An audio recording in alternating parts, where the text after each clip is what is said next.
Hello everyone, this is Ankita और आज मैं आपके लिए लेकर आई हूँ महात्मा ज्योतिराव फूले जी द्वारा लिखित गुलामगिरी।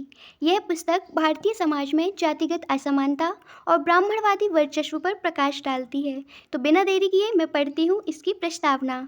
इसकी प्रस्तावना में फूले जी लिखते हैं कि सैकड़ों साल से आज तक शूद्रादि अतिशूद्र अर्थात अछूत समाज जब से इस देश में ब्राह्मणों की सत्ता कायम हुई तब से लगातार जुल्म और शोषण से शिकार हैं। ये लोग हर तरह की यातनाओं और कठिनाइयों में अपने दिन गुजार रहे हैं। इसलिए इन लोगों को इन बातों की ओर ध्यान देना चाहिए और गंभीरता से सोचना चाहिए। ये लोग अपने आप को ब्राह्मण पंडा पुरोहितों की जुल्म ज्यादतियों से कैसे मुक्त कर सकते हैं, यही आज हमारे लिए सबसे महत्वपूर्ण सवाल है। यही इस ग्रंथ का उद्देश्य भी है। यह कहा जाता है कि इस देश में ब्राह्मण पुरोहितों की सत्ता कायम हुए लगभग 3000 साल से भी ज़्यादा समय बीत गया होगा। वे लोग परदेश से यहाँ आए। उन्होंने इस देश के मूल निवासियों पर बर्बर हमले करके इन लोगों को अपने घर बार से, जमीन जायदाद से वंचित करके अपना गुलाम अर्थात दास बना लिया। उन्होंने इनके साथ बड़ी अमानवीयता का रवैया अपनाया था। सैकड़ों साल बीत जाने के बाद भी इन लोगों में बीती घटनाओं की विस्मृतियाँ ताज़ी होती देखकर कि ब्राह्मणों ने यहाँ के मूल निवासियों को घर बार, जमीन जायदाद से बेदखल कर इन्हें अपना गुलाम बनाया है, इस बात के प्रमाणों को ब्राह्मण पंडा पुरोहितों ने तहस नहस कर दिया, दफनाकर नष्ट कर दिया।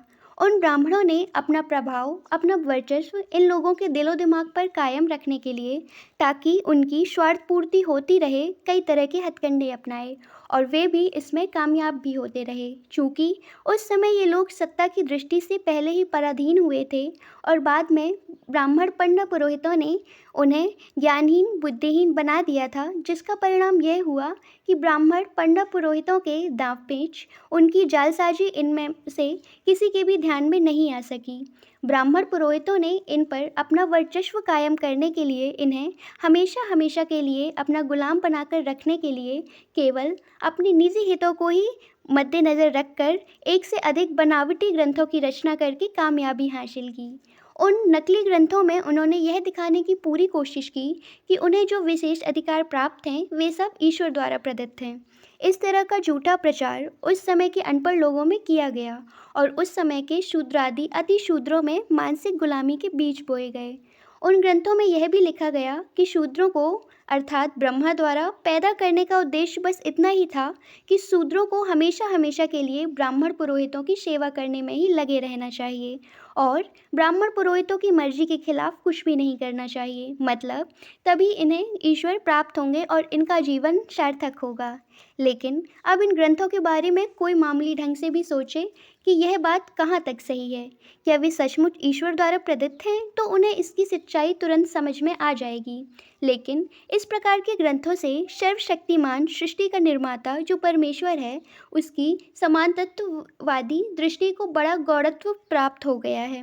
इस तरह के हमारे जो ब्राह्मण पंडा पुरोहित वर्ग के भाई हैं, जिन्हें भाई कहने में भी शर्म आती है क्योंकि उन्होंने किसी समय शूद्रादि अतिशूद्रों को पूरी तरह से तबाह कर दिया था और वे ही लोग अब भी धर्म के नाम पर धर्म की मदद से इनको चूस रहे हैं। एक भाई द्वारा दूसरे भाई पर जुल्म करना यह भाई का धर्म नहीं है। फिर भी हम सभी को उत्पन्नकर्ता के रिश्ते से उन्हें भाई कहना पड़ रहा है। वे भी खुले रूप से यह कहना छोड़ेंगे नहीं। फिर भी उन्हें केवल अपने स्वार्थ का ही ध्यान न रखते हुए न्याय बुद्धि से भी सोचना चाहिए। यदि ऐसा नहीं करेंगे तो उन ग्रंथों को देखकर, पढ़कर बुद्धिमान अंग्रेज, फ्रेंच, जर्मन, अमेरिकी और अन्य बुद्धिमान लोग अपना यह मत दिए बिना नहीं रहेंगे कि उन ग्रंथों को केवल अपने मतलब के लिए रख लिया गया है। उन ग्रंथों में हर तरह से ब्राह्मण पुरोहितों का महत्व बताया गया है। ब्राह्मण पुरोहितों का शूद्रादि अतिशूद्रों के दिलो दिमाग पर हमेशा हमेशा के लिए वर्चस्व बना रहे, इसलिए उन्हें ईश्वर से भी श्रेष्ठ समझा गया है। ऊपर जिनका नाम निर्देश किया गया है उनमें से कई अंग्रेज लोगों ने इतिहास आदि ग्रंथों में कई जगह ये लिख रखा है कि ब्राह्मण पंडा पुरोहितों ने अपने निजी स्वार्थ के लिए अन्य लोगों को यानी शूद्रादि अतिशूद्रों को अपना गुलाम बना लिया है। उन ग्रंथों द्वारा ब्राह्मण पुरोहितों ने ईश्वर के वैभव को कितनी निम्न स्थिति में ला रखा है। यह सही में बड़ा सोचनीय है। जिस ईश्वर ने शूद्रादि अतिशूद्रों को और अन्य लोगों को अपने द्वारा निर्मित इस सृष्टि की सभी वस्तुओं को समान रूप से उपभोग करने की पूरी आज़ादी दी है, उस ईश्वर के नाम पर ब्राह्मण पंडा पुरोहितों एकदम झूठ मूठ ग्रंथों की रचना करके उन ग्रंथों में सभी के मानवीय हक को नकारते हुए स्वयं मालिक हो गए हैं। इस बात पर हमारे कुछ ब्राह्मण भाई इस तरह प्रश्न उठा सकते हैं कि यदि ये तमाम ग्रंथ झूठ मूठ के हैं तो उन ग्रंथों में शूद्रादि अतिशूद्रों के पूर्वजों ने क्यों आस्था रखी थी और आज इनमें से बहुत सारे लोग क्यों आस्था रखे हुए हैं। इसका जवाब यह है कि आज के इस प्रगति काल में कोई किसी पर जुल्म नहीं कर सकता, मतलब अपनी बात को लाद नहीं सकता। आज सभी को अपने मन की बात, अपने अनुभव की बात स्पष्ट रूप से लिखने या बोलने की छूट है। कोई धूर्त आदमी किसी बड़े व्यक्ति के नाम से झूठा पत्र लिखकर लाए तो कुछ समय के लिए उस पर भरोसा करना ही पड़ता है। बाद में समय के अनुसार वह झूठ उजागर हो ही जाता है। इसी तरह शूद्रादि अतिशूद्रों का किसी समय ब्राह्मण पंडा पुरोहितों के जुल्म और ज्यादतियों के शिकार होने की वजह से अनपढ़ गवार बनाकर रखने की वजह से पतन हुआ है। ब्राह्मणों ने अपने स्वार्थ के लिए समर्थ रामदास के नाम पर झूठी पाखंडी ग्रंथों की रचना करके शूद्रादि अतिशूद्रों को गुमराह किया और आज भी इनमें से कई लोगों को ब्राह्मण पुरोहित लोग गुमराह कर रहे हैं। यह स्पष्ट रूप से उक्त कथन की पुष्टि करता है।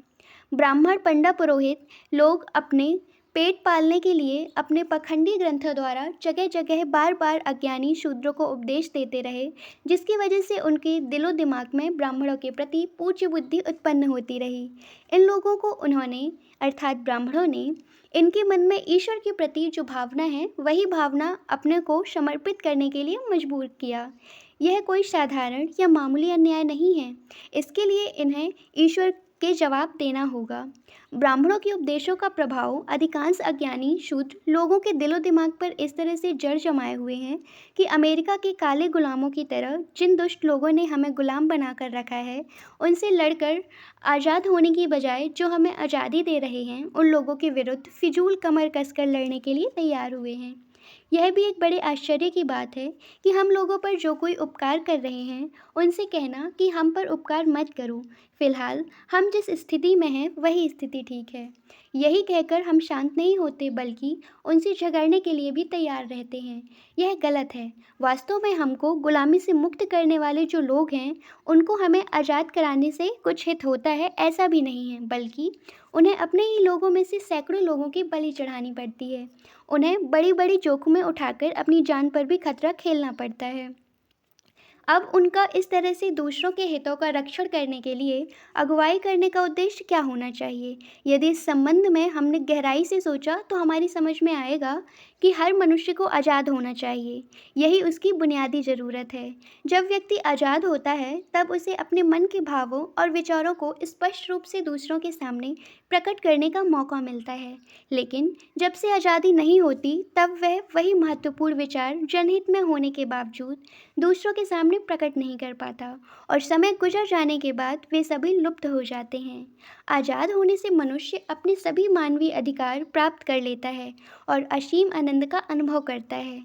सभी मनुष्यों को मनुष्य होने के जो ब्राह्मण अधिकार इस सृष्टि के नियंत्रक और सर्वसाक्षी परमेश्वर द्वारा दिए गए हैं, उन तमाम मानवीय अधिकारों को ब्राह्मण पंडा पुरोहित वर्ग ने दबोच कर रखा है। अब ऐसे लोगों से अपनी मानवीय अधिकार छीन कर लेने में कोई कसर बाकी नहीं रखनी चाहिए। उनके हक उन्हें मिल जाने से उन अंग्रेज़ों को खुशी होती है। सभी को आज़ादी देकर उन्हें जुल्मी लोगों के जुल्म से मुक्त करके सुखी बनाना, यही उनका इस तरह से खतरा मोल लेने का उद्देश्य है। वाह वाह, यह कितना बड़ा जनहित का कार्य है। उनका इतना अच्छा उद्देश्य होने की वजह से ही ईश्वर उन्हें वे जहाँ गए वहाँ ज़्यादा से ज़्यादा कामयाबी देता रहा है और अब आगे भी उन्हें इस तरह के अच्छे कामों में उनके प्रयास सफल होते रहे, उन्हें कामयाबी मिलती रहे। यही हम भगवान से प्रार्थना करते हैं। दक्षिण अमेरिका और अफ्रीका जैसे पृथ्वी के इन दो बड़े हिस्सों में सैकड़ों साल से अन्य देशों से लोगों को पकड़ पकड़ कर यहाँ उन्हें गुलाम बनाया जाता था। यह दासों को खरीदने बेचने की प्रथा यूरोप और तमाम प्रगतिशील कहलाने वाले राष्ट्रों के लिए बड़ी लज्जा की बात थी।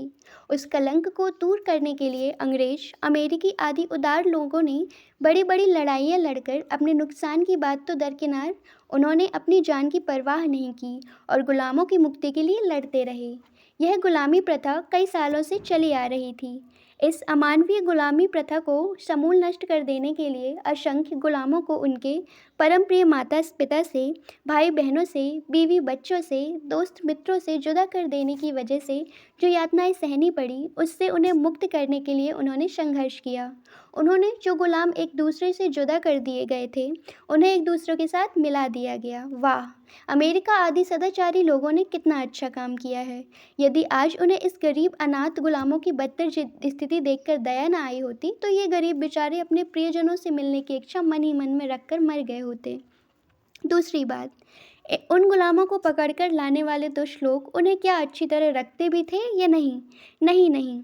उन गुलामों वे लोग जिस प्रकार से जुल्म ढाते थे, उन जुल्मों की कहानी सुनते ही पत्थर दिल आदमी की आंखें भी रोने लगेंगी। वे लोग उन गुलामों को जानवर समझकर उनसे हमेशा लात जूतों से काम लेते थे। वे लोग उन्हें कभी कभी लहलहाती धूप में हल जुतवाकर उनसे अपनी ज़मीन जोत बो लेते थे और इस काम में यदि उन्होंने थोड़ी सी भी आनाकानी की तो उनके बदन पर बैलों की तरह छांटे से घाव उतार देते थे।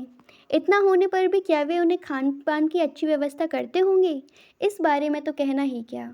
उन्हें केवल एक समय का खाना मिलता था, दूसरे समय कुछ भी नहीं। उन्हें जो भी खाना मिलता था वह भी बहुत ही थोड़ा सा। इसकी वजह से उन्हें हमेशा आधे भूखे पेट ही रहना पड़ता था। लेकिन उनसे छाती चूर चूर होने तक, मुंह से खून फेंकने तक दिन भर काम करवाया जाता था और रात को उन्हें जानवरों के कोठे में या इस तरह की गंदी जगहों में सोने के लिए छोड़ दिया जाता था, जहां थक कर आने के बाद वे गरीब बेचारे उस पथरीली ज़मीन पर मुद्दों की तरह सो जाते थे। लेकिन आंखों में पर्याप्त नींद कहाँ से होगी? बेचारों को आखिरी नींद आएगी भी कहाँ से? इसमें पहली बात तो ये थी कि पता नहीं मालिक को किस समय उनकी गरज पड़ जाए और उसका बुलावा आ जाए, इस बात का उन्हें ज़बरदस्त डर डर लगा रहता था। दूसरी बात तो यह थी कि पेट में पर्याप्त मात्रा में भोजन नहीं होने की वजह से जी घबराता था और टांग लड़खड़ाने लगती थी। तीसरी बात यह थी कि कई दिन भर बदन पर छांटे की वार बरसते रहने से सारा बदन लहूलुहान हो जाता और उसकी यातनाएं इतनी ज़बरदस्त होती थीं कि पानी में मछली की तरह रात भर तड़फड़ाते हुए इस करवट पर होना पड़ता था। चौथी बात यह थी कि अपने लोग पास ना होने की वजह से उस बात का दर्द तो और भी भयंकर था। इस तरह बातें मन में आने से यातनाओं के ढेर खड़े हो जाते थे और आंखें रोने लगती थीं।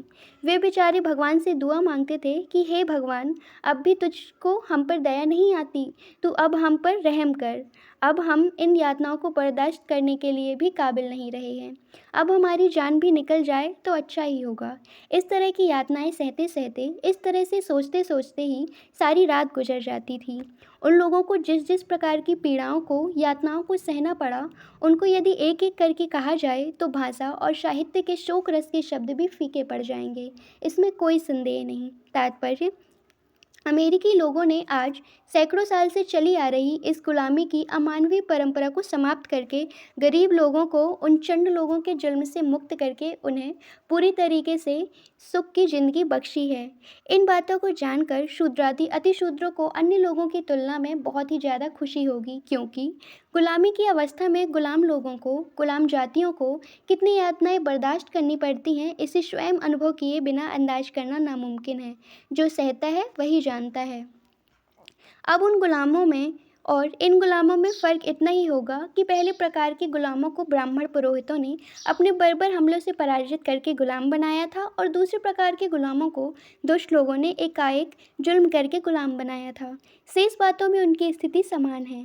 इनकी स्थिति और गुलाम की स्थिति में बहुत फ़र्क नहीं है। उन्होंने जिस जिस प्रकार की मुसीबतों को बर्दाश्त किया है, वे सभी मुसीबतें ब्राह्मण पंडित पुरोहित द्वारा ढाए जुल्मों से कम हैं। यदि कहा जाए कि उन लोगों से भी ज़्यादा जातियाँ इन शूद्रादि अतिशूद्रों को बर्दाश्त करनी पड़ी हैं, तो इसमें किसी तरह का संदेह नहीं होना चाहिए। इन लोगों को जो जुल्म सहना पड़ा है, उसकी एक-एक दास्तान सुनते ही किसी भी पत्थर दिल आदमी को ही नहीं, बल्कि साक्षात पत्थर भी पिघल कर उसमें से पीड़ाओं के आंसुओं की बाढ़ निकल पड़ेगी। और उस बाढ़ से धरती पर इतना बहाव होगा कि जिन पूर्वजों ने शूद्रादि अतिशूद्रों को गुलाम बनाया, उनके आज के वंशज जो ब्राह्मण पुरोहित भाई हैं, उनमें से जो अपने पूर्वजों की तरह पत्थर दिल नहीं, बल्कि जो अपने अंदर के मनुष्यत्व को जागृत रख कर सोचते हैं, उन लोगों को यह ज़रूर महसूस होगा कि यह एक जल प्रलय ही है। हमारी दयालु अंग्रेजी सरकार को शूद्रादि अतिशूद्रों ने ब्राह्मण पंडित पुरोहितों से किस किस प्रकार का जुल्म सहा है और आज भी सह रहे हैं, इस बारे में कुछ भी मालूमात नहीं है। वे लोग यदि इस संबंध में पूछताछ करके कुछ जानकारी हासिल करने की कोशिश करेंगे, तो उन्हें यह समझ में आ जाएगा कि उन्होंने हिंदुस्तान का जो भी इतिहास लिखा है, उसमें एक बहुत बड़े, बहुत भयंकर और बहुत ही महत्वपूर्ण हिस्से को नज़रअंदाज किया है। उन लोगों को एक बार भी शूद्रादि अधिशूद्रों के दुख दर्दों की जानकारी मिल जाए तो सच्चाई समझ में आ जाएगी और उन्हें बड़ी पीड़ा होगी। उन्हें अपने धर्म ग्रंथों पर भयंकर बुरी अवस्था में पहुंचाए गए और चंड लोगों द्वारा सताए हुए, जिनकी पीड़ाओं की कोई सीमा ही नहीं है, ऐसे लोगों की दुरावस्था को उपमा देना हो तो शूद्रादि अतिशूद्रों की स्थिति की ही उपमा उचित होगी, ऐसा मुझे लगता है। इससे कवि को बहुत विषाद होगा। कुछ को अच्छा भी लगेगा कि आज तक कविताओं में शोक रस की पूरी तस्वीर श्रोताओं के मन में स्थापित करने के लिए कल्पनाओं की ऊंची उड़ान भरनी पड़ती थी, लेकिन अब उन्हें इस तरह की काल्पनिक दिमागी कसरत करने की ज़रूरत नहीं पड़ेगी, क्योंकि अब उन्हें यह स्वयं भोगियों का जिंदा इतिहास मिल गया है। यदि यही है, तो आज के शूद्रादि अतिशूद्रों के दिल और दिमाग अपने पूर्वज की दास्तान सुनकर पीड़ित होते होंगे। इसमें कुछ भी आश्चर्य नहीं होना चाहिए, क्योंकि हम जिनके वंश में पैदा हुए हैं, जिनसे हमारा खून का रिश्ता है, उनकी पीड़ा से पीड़ित होना स्वाभाविक है। किसी समय ब्राह्मणों की राजसत्ता में हमारे पूर्वजों पर जो भी कुछ ज्यादतियाँ हुई, उनको याद आते ही हमारा मन घबराकर थरथराने लगता है। मन में इस तरह के विचार आने शुरू हो जाते हैं कि जिन घटनाओं की याद भी इतनी पीड़ादायी है, तो जिन्होंने उस अत्याचारों को सहा है, उनके मन की स्थिति किस प्रकार की रही होगी, यह तो वे ही जान सकते हैं। इसकी अच्छी मिसाल हमारे ब्राह्मण भाइयों के धर्मशास्त्रों में ही मिलती है। वह यह कि इस देश के मूल निवासी क्षत्रिय लोगों के साथ ब्राह्मण पुरोहित वर्ग के मुखिया परशुराम जैसे व्यक्ति ने कितनी क्रूरता बरती, यही इस ग्रंथ में बताने का प्रयास किया गया है। फिर भी उसकी क्रूरता के बारे में इतना समझ में आया है कि उस परशुराम ने कई क्षत्रियों को मौत के घाट उतार दिया था, और उस ब्राह्मण परशुराम ने क्षत्रियों की अनाथ हुई नारियों से उनके छोटे छोटे 4-4, 5-5 माह के निर्दोष मासूम बच्चों को जबरदस्ती छीनकर अपने मन में किसी प्रकार की हिचकिचाहट न रखते हुए बड़ी क्रूरता से उनको मौत के हवाले कर दिया था। यह उस ब्राह्मण परशुराम का कितना जघन्य अपराध था। वह चंड इतना ही करके चुप नहीं रहा। अपने पति की मौत से व्यथित कई नारियों को, जो अपने पेट के गर्भ की रक्षा करने के लिए बड़े दुखित मन से जंगलों पहाड़ों में भागे जा रही थी, वह उनका कातिल शिकारी की तरह पीछा करके उन्हें पकड़ कर लाया, और प्रसूति के पश्चात जब उसे यह पता चला कि पुत्र की प्राप्ति हुई है, तो वह चंड होकर आता और प्रसूतिशुदा नारियों का कत्ल कर देता था। इस तरह की कथा ब्राह्मण ग्रंथों में मिलती है, और जो ब्राह्मण लोग उनके विरोधी दल के थे, उनसे उस समय की सही स्थिति समझ में आएगी। यह तो हमें सपने में भी नहीं सोचना चाहिए। हमें लगता है कि ब्राह्मणों ने उस घटना का बहुत बड़ा हिस्सा चुराया होगा, क्योंकि कोई भी व्यक्ति अपने मुंह से अपनी गलतियों को कहने की हिम्मत नहीं करता। उन्होंने उस घटना को अपने ग्रंथ में लिख रखा है, यही बहुत बड़े आश्चर्य की बात है। हमारे सामने यह सवाल आता है कि परशुराम ने 21 बार क्षत्रियों को पराजित करके उनका सर्वनाश क्यों किया, और उनकी अभागी नारियों के अबोध मासूम बच्चों का भी कत्ल क्यों किया। शायद इसमें उसका बड़ा पुरुषार्थ दिखता हो, और उसकी यह बहादुरी बाद में आने वाली पीढ़ियों को कहावत प्रचलित है कि हथेली से सूरज को नहीं ढका जा सकता। उस प्रकार यह हकीकत, जबकि उन्हें शर्मिंदा करने वाली थी, फिर भी उनकी इतनी प्रसिद्धि हुई कि उन्हें कि ब्राह्मणों ने उस घटना पर जितना पर्दा डालना संभव हुआ, उन्होंने उतनी कोशिश की, और जब कोई इलाज ही नहीं बचा, तब उन्होंने इस घटना को लिखकर रख दिया। हाँ, ब्राह्मणों ने इस घटना की जितनी हकीकत लिखकर रख दी, उसी के बारे में यदि कोई कुछ सोच विचार किया जाए तो मन को बड़ी पीड़ा होती है, क्योंकि परशुराम ने जब उन क्षत्रियों गर्भधारिणी नारियों का पीछा किया, तब उन गर्भिणी को कितनी यातनाएं सहनी पड़ी होंगी। पहली बात तो यह कि नारियों को भागदौड़ करने की आदत बहुत कम होती है। उसमें भी कई नारियां मोटी और कुलीन होने की वजह से, जिनको अपने घर की दहलीज पर चढ़ना भी मालूम नहीं था, घर के अंदर उन्हें जो कुछ ज़रूरत होती वह सब नौकर लोग लाकर रख देते थे। मतलब जिन्होंने बड़ी सहजता से अपने जीवन का पालन पोषण किया था, उन पर जब अपने पेट के गर्भ के बोझ को लेकर सूरज की ललहाती धूप में टेढ़े मेढ़े रास्तों से भागने की मुसीबत आई, इसका मतलब है कि वे भयंकर आपत्ति की शिकार थीं। उनको भाग-दौड़ करने की आदत बिल्कुल ही नहीं होने की वजह से पाँव से पाँव टकराते थे और कभी धड़ल्ले से चट्टान पर तो कभी पहाड़ की खाइयों में गिरती होंगी। उससे कुछ नारियों के माथे पर, कुछ नारियों की कुहनी को, कुछ नारियों के घुटनों को और कुछ नारियों के पाँव को ठेस खरोंच लगकर खून की धाराएँ बहती होंगी। और परशुराम पीछे-पीछे दौड़कर आ रहा है, यह सुनकर और भी तेज़ी से भागने दौड़ने लगती होंगी। रास्ते में भागते दौड़ते समय उनके नाजुक पाँव में कांटे कंकड़ चुभते होंगे। कटीले पेड़ पौधों से उनके बदन से कपड़े भी फट गए होंगे और उन्हें कांटे भी चुभे होंगे। उसकी वजह से उनके नाजुक बदन से लहू भी बहता होगा। लहलहाती धूप में भागते भागते उनके पाँव में छाले भी पड़ गए होंगे और कमल के डंठल के समान नाजुक नीलवर्ण कांति मुरझा गई होगी। उनके मुंह से फैन बहता होगा, उनकी आंखों में आंसू भर आए होंगे। उनके मुंह को एक एक दिन, दो दो दिन पानी भी नहीं छुआ होगा, इसलिए बेहद थकान से पेट का गर्भ पेट में ही शोर मचाता होगा। उनको ऐसा लगता होगा कि यदि अब धरती फट जाए तो कितना अच्छा होगा। मतलब उसमें वे अपने आप को झोंक देती और इस चंड से मुक्त हो जाती। ऐसी स्थिति में उन्होंने आंखें फाड़ फाड़ कर भगवान की प्रार्थना निश्चित रूप से की होगी कि हे भगवान, तूने हम पर यह क्या जुल्म ढाए हैं। हम स्वयं बलहीन हैं, इसलिए हमको अबला कहा जाता है। हमें हमारे पतियों का जो कुछ बल प्राप्त था वह भी इस चंड ने छीन लिया है। यह सब मालूम होने पर भी तू बुज़दिल होकर कायर की तरह हमारी कितनी इम्तिहान ले रहा है, जिसने हमारे शौहर को मार डाला और हम अबलाओं पर हथियार उठाए हुए कि इसमें जो अपना पुरुषार्थ समझता है, ऐसे चंड के अपराधों को देखकर तू समर्थ होने पर भी मुंह में उंगली दबाए पत्थर जैसा बहरा अंधा क्यों बना बैठा है। इस तरह वे नारियां बेसहारा होकर किसी के सहारे की तलाश में मुंह उठाए ईश्वर की याचना कर रही थीं। उसी समय चंड परशुराम ने वहां पहुंचकर उन अबलाओं को नहीं भगाया होगा। फिर तो उनकी यातनाओं की कोई सीमा ही नहीं रही होगी। उनमें से कुछ नारियों ने बेहिसाब चिल्ला चिल्लाकर चीख चीख कर अपनी जान गंवाई होंगी और शेष नारियों ने बड़ी विनम्रता से उस चंड परशुराम से दया की भीख नहीं मांगी होगी कि हे परशुराम, हम आपसे इतनी ही दया की भीख मांगना चाहते हैं कि हमारे गर्भ से पैदा होने वाले अनाथ बच्चों की जान बख्शो। हम सभी आपके सामने इसी के लिए अपना आंचल पसार रहे हैं। आप हम पर इतनी ही दया करो। अगर आप चाहते हो तो हमारी जान भी ले सकते हो, लेकिन हमारे इन मासूम बच्चों की जान ना लो। आपने हमारे शौहर को बड़ी बेरहमी से मौत के घाट उतार दिया, इसलिए हमें बेसमय वैधव्य प्राप्त हुआ है और अब हम इस सभी प्रकार के सुखों से कोसों दूर चले गए हैं। अब हमें आगे बाल बच्चों होने की भी कोई उम्मीद नहीं रही।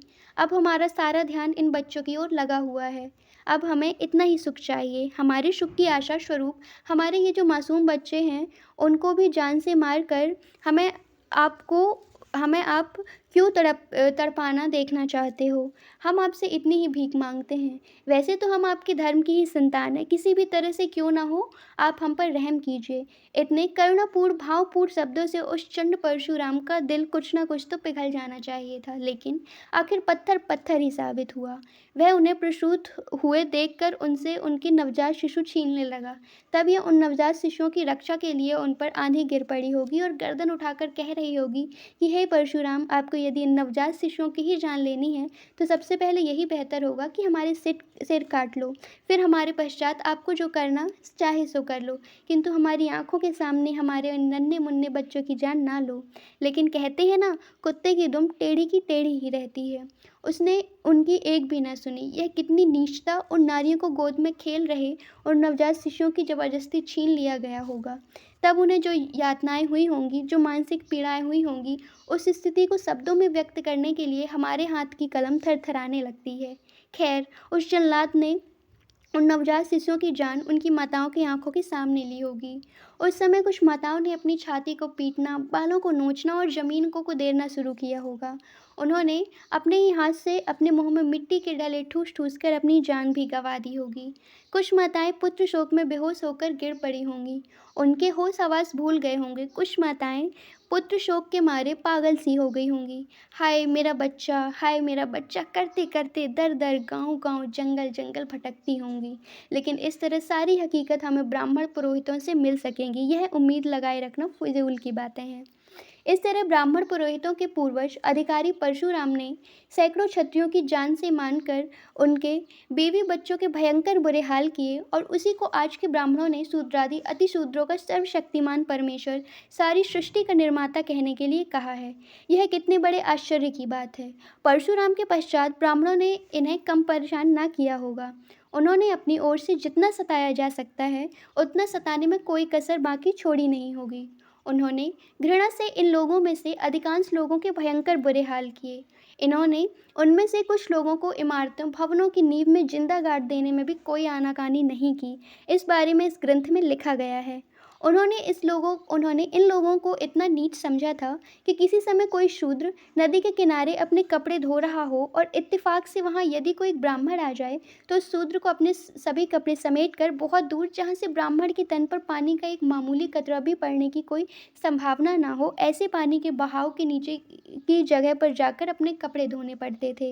यदि वहाँ से ब्राह्मण के तन पर पानी की बूंद का एक कतरा भी छू गया या उसको इस तरह का संदेह भी हुआ तो ब्राह्मण पंडा आग के सोले की तरह लाल हो जाता था, और उस समय उसके हाथ में जो भी मिल जाए अपने ही पास के बर्तन को उठाकर ना आव देखा न ताव उस शूद्र के माथे को निशाना बनाकर बड़े जोर से फेंक कर मारता था। उससे उस शूद्र का माथा खून से भर जाता था, बेहोशी में जमीन पर गिर पड़ता था। फिर कुछ देर बाद होश आता था, तब अपने खून से भीगे हुई कपड़ों को हाथ में लेकर बिना किसी शिकायत के मुंह लटकाए अपने घर चला जाता था। यदि सरकार में शिकायत करो तो चारों तरफ ब्राह्मणशाही का जाल फैला हुआ था, बल्कि शिकायत करने का खतरा यह रहता था कि खुद को ही सजा भोगने का मौका ना आ जाए। अफसोस, अफसोस, हे भगवान, यह कितना बड़ा अन्याय है। खैर, यह एक दर्द भरी कहानी है, इसलिए कहना पड़ रहा है, किंतु इस तरह की इससे भी भयंकर घटनाएं घटती थीं जिसका दर्द शूद्रादि अतिशूद्रों को बिना शिकायत के सहना पड़ता था। ब्राह्मणवादी राज्यों में शूद्रादि अतिशूद्रों को व्यापार वाणिज्य के लिए या अन्य किसी काम के लिए घूमना हो तो बड़ी कठिनाइयों का सामना करना पड़ता था। बड़ी कठिनाइयाँ बर्दाश्त करनी पड़ती थी। इनके सामने मुसीबतों का तांता लग जाता था। उसमें भी एकदम सुबह के समय तो बहुत भारी दिक्कतें खड़ी हो जाती थी, क्योंकि उस समय सभी चीज़ों की छाया काफ़ी लंबी होती है। यदि ऐसे समय शायद कोई शूद्र रास्ते में जा रहा हो और सामने से किसी ब्राह्मण की सवारी आ रही है, यह देखकर उस ब्राह्मण पर अपनी छाया न पड़े इस डर से कंपित होकर उसको पल दो पल अपना समय फिजूल बर्बाद करके रास्ते से एक और होकर ही बैठ जाना पड़ता था। फिर उस ब्राह्मण के चले जाने के बाद उसको अपने काम के लिए निकलना पड़ता था। मान लीजिए कभी कभार बगैर ख्याल की उसकी छाया उस ब्राह्मण पर पड़ी तो ब्राह्मण तुरंत क्रोधित होकर चंड बन जाता था और उस शूद्र को मरते दम तक मारता पीटता और उसी वक्त नदी पर जाकर स्नान कर लेता था। शूद्रों से कई लोगों को, जातियों को रास्तों पर थूकने की भी मनाही थी, इसलिए उन शूद्रों को ब्राह्मण के बस्तियों से गुजरना पड़ा तो अपने साथ थूकने के लिए मिट्टी के किसी एक बर्तन को रखना पड़ता था। समझ लो उसकी थूक जमीन पर पड़ गई और उसको ब्राह्मण पंडों ने देख लिया तो उस शूद्र के दिन भर गए, अब उसकी खैर नहीं। इस तरह ये लोग अनगिनत मुसीबतों को सहते सहते मटिया मेट हो गए, लेकिन हमें वे लोग इस नरक से भी बदतर जीवन से कब मुक्ति देते हैं, इसी का इंतज़ार है। जैसे किसी व्यक्ति ने बहुत दिनों तक जेल के अंदर ज़िंदगी गुजार दी हो, वह कैदी अपने साथी मित्रों से, बीवी बच्चों से, भाई बहन से मिलने के लिए या स्वतंत्र रूप से आज़ादी पंछी की तरह घूमने के लिए बड़ी उत्सुकता से जेल से मुक्त होने का दिन इंतज़ार करता है, उसी तरह का इंतज़ार बेसब्री से इन लोगों का होना भी स्वाभाविक ही है। ऐसे समय बड़ी खुशकिस्मत कहिए कि ईश्वर को उन पर दया आई। इस देश में अंग्रेजों की सत्ता कायम हुई और उनके द्वारा ये लोग ब्राह्मणशाही की शारीरिक गुलामों से मुक्त हुए, इसलिए के लोग अंग्रेजी राजसत्ता का शुक्रिया अदा करते हैं। ये लोग अंग्रेजी के इन उपकारों को कभी नहीं भूलेंगे। उन्होंने आज सैकड़ों काल से चली आ रही ब्राह्मणशाही की गुलामी की फौलादी जंजीरों को तोड़कर मुक्ति की राह दिखाई है। उन्होंने इनके बीवी बच्चों को सुख के दिन दिखाए हैं। यदि वे यहाँ ना आते तो ब्राह्मणों ने ब्राह्मणशाही ने इन्हें कभी सम्मान और स्वतंत्रता की जिंदगी ना गुजारने दी होती। इस बात पर कोई शायद इस तरह का संदेह उठा सकता है कि आज ब्राह्मणों की तुलना में शूद्रादि अतिशूद्रों की संख्या करीबन 10 गुना ज़्यादा है। फिर भी ब्राह्मणों ने शूद्रादि अतिशूद्रों को कैसे मटियामेट कर दिया, कैसे गुलाम बना लिया? इसका जवाब यह है कि एक बुद्धिमान चतुर आदमी इस अज्ञानी लोगों के दिलो दिमाग को अपने पास गिरवी रखा सकता है, उन पर अपना स्वामित्व लाद सकता है। और दूसरी बात यह है कि 10 अनपढ़ लोग यदि एक ही मत के होते तो वे उस बुद्धिमान चतुर आदमी की दाल न गलने देते, एक न चलने देते, किंतु वे 10 लोग 10 अलग अलग मतों के होने की वजह से ब्राह्मणों पुरोहितों जैसे धूर्त पाखंडी लोगों को उन 10 भिन्न भिन्न मतवादी लोगों को अपने जाल में फंसाने में कुछ भी कठिनाई नहीं होती। शूद्रादि अतिशूद्रों के विचार प्रणाली मत मान्यताएं एक दूसरे से मेल मिलाप ना करें, इसके लिए प्राचीन काल में ब्राह्मणों पुरोहितों ने एक बहुत बड़ी धूर्ततापूर्ण और बदमाशी भरी विचारधारा खोज निकाली। उन शूद्रादि अतिशूद्रों के समाज की संख्या जैसे जैसे बढ़ने लगी वैसे वैसे ब्राह्मणों में डर की भावना उत्पन्न होने लगी। इसीलिए उन्होंने शूद्रादि अतिशूद्रों के आपस में घृणा और नफरत बढ़ती रहे इसकी योजना तैयार की। उन्होंने समाज में प्रेम की बजाय जहर के बीज बोए।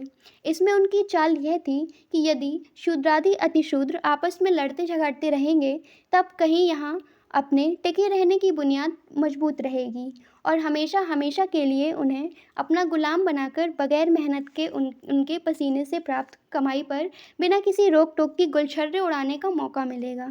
अपनी इस चाल विचारधारा को कामयाबी देने के लिए जाति भेद की फौलादी जहरीली दीवारें खड़ी करके उन्होंने इसके समर्थन पर अपने जाति स्वार्थ सिद्धि के कई ग्रंथ लिख डाले। उन्होंने उन ग्रंथों के माध्यम से अपनी बातों को अज्ञानी लोगों के दिलो दिमाग पर पत्थर की लकीर तरह लिख दिया। उनमें से कुछ लोग जो ब्राह्मणों के साथ बड़ी कड़ाई और दृढ़ता से लड़े, उनका उन्होंने एक वर्ग ही अलग कर दिया। उनसे पूरी तरह बदला चुकाने के लिए उनकी जो बात की संतान हुई उसको उन्हें छूना नहीं चाहिए। इस तरह की जहरीली बातें ब्राह्मण पंडा पुरोहितों ने उन्हीं लोगों के दिलो दिमाग में भर दी। फिलहाल जिन्हें माली, कुनबी अर्थात कुर्मी आदि कहा जाता है, जब यह हुआ तब इसका परिणाम यह हुआ कि उनका आपसी मेल मिलाप बंद हो गया और वे लोग अनाज के एक एक दाने के लिए मोहताज हो गए। इसलिए इन लोगों को जीने के लिए मरे हुए जानवरों का मांस मजबूर होकर खाना पड़ा। उनके इस आचार व्यवहार को देखकर आज के शूद्र जो बहुत ही अहंकार से माली, कुनबी, सुनार, दर्जी, लोहार, बढ़ई, तेली, कुर्मी आदि बड़ी बड़ी संज्ञाएं अपने नाम के साथ लगाते हैं, वे लोग केवल इस प्रकार का व्यवसाय करते हैं। कहने का मतलब यही है कि वे लोग एक ही घराने के होते हुए भी आपस में लड़ते झगड़ते हैं और एक दूसरे को नीच समझते हैं। इन सब लोगों के पूर्वज स्वदेश के लिए ब्राह्मणों से बड़ी निर्भयता से लड़ते रहे। इसका परिणाम यह हुआ कि ब्राह्मणों ने इस सब को समाज के निचले स्तर पर लाकर रख दिया और दर दर के भिखारी बना दिया। लेकिन अफसोस यह है कि इसका रहस्य किसी के ध्यान में नहीं आ रहा है। इसलिए ये लोग ब्राह्मण पंडा पुरोहितों के बहकावे में आकर आपस में नफरत करना सीख गए। अफसोस, ये लोग भगवान की निगाह में कितने बड़े अपराधी हैं।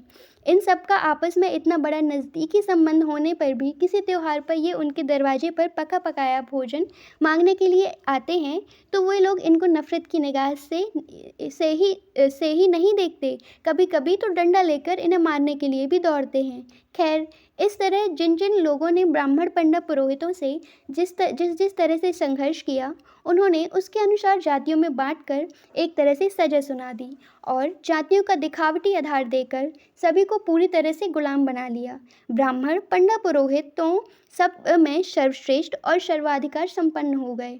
है ना मजे की बात? तब से उन सभी के दिलो दिमाग आपस में उलझ गए और नफरत से अलग अलग हो गए। ब्राह्मण पुरोहितों अपने षड्यंत्र में कामयाब हुए। उनको अपना मनचाहा व्यवहार करने की पूरी स्वतंत्रता मिल गई। इस बारे में एक कहावत प्रसिद्ध है कि दोनों का झगड़ा और तीसरे का लाभ। मतलब यह है कि ब्राह्मण पंडा पुरोहितों ने शूद्रादि अतिशूद्रों के आपस में नफरत के बीज जहर की तरह बो दिए और खुद उन सभी की मेहनत पर ऐशो आराम कर रहे हैं। संक्षेप में ऊपर कहा ही गया है कि इस देश में अंग्रेज सरकार आने की वजह से शूद्रादि अति शूद्रों की जिंदगी में एक नई रोशनी आई। ये लोग ब्राह्मणों की गुलामी से मुक्त हुए, यह कहने में किसी प्रकार का संकोच नहीं। फिर भी हमको यह कहने में बड़ा दर्द होता है कि अभी भी हमारी दयालु सरकार ने शूद्रादि अतिशूद्रों को शिक्षित बनाने की दिशा में गैर जिम्मेदारीपूर्ण रवैया अख्तियार करने की वजह से ये लोग अनपढ़ ही रहे। कुछ लोग शिक्षित पढ़े लिखे बन जाने पर भी ब्राह्मणों के नकली पाखंडी धर्म ग्रंथों के शास्त्र पुराणों के अंधभक्त बनकर मन से दिलो दिमाग से गुलाम ही रहे हैं। इसलिए उन्हें सरकार के पास जाकर कुछ फरियाद करने न्याय मांगने का कुछ आधार ही नहीं रहा है।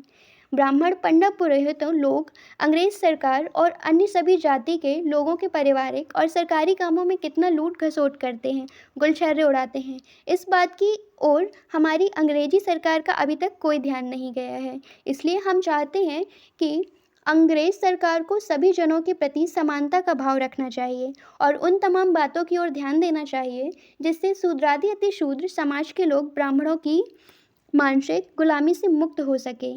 अपनी इस सरकार से हमारी यही प्रार्थना है।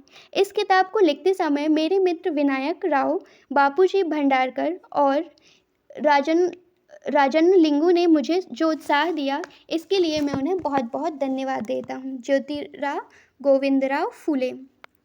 धन्यवाद। तो ये प्रस्तावना यहीं ख़त्म होता है।